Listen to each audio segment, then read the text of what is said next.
Repeat বলবে।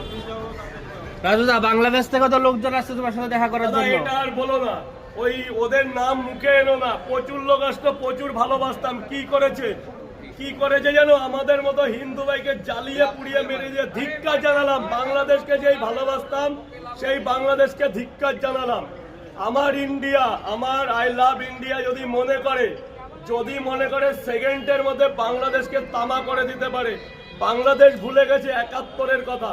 আজকে আমাদের প্রাক্তন প্রধানমন্ত্রী ইন্দিরা গান্ধী যদি না থাকতো, ওই সোনার বাংলাদেশ কোনোদিন গঠিত হতো না। কি বাবা, ইন্দিরা গান্ধী যদি না থাকতো, কিন্তু আমি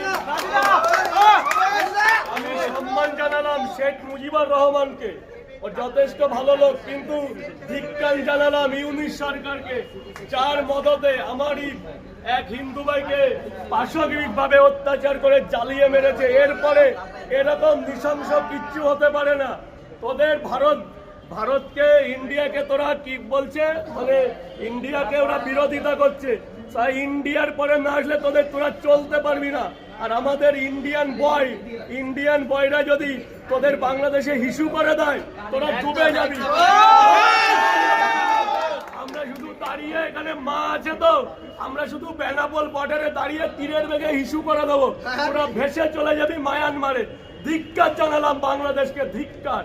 এইরকম নৃশংস হত্যা, সেও তো কোনো মায়ের সন্তান, এরকম যেন না করে কখনো। আর তোরা প্রস্তুত থাক, বাংলাদেশ বলছি, তোরা আমার যা হবে তোরা প্রস্তুত থাক।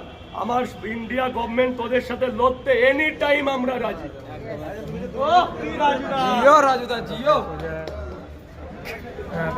এটা বলা দরকার ছিল না।